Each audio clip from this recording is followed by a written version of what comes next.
ஓம் சக்தி அம்மாவே சரணம் அம்மா. இந்த மன்றத்துக்கு ஆரம்ப காலத்துலேருந்தே என் அம்மா தான் இங்கே வந்திருந்தாங்க.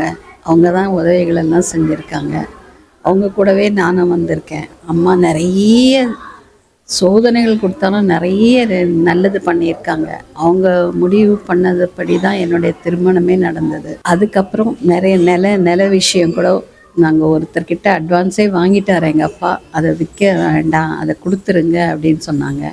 அதுக்கப்புறம் அது பல மடங்கு அதிகமாக கிடச்சிது.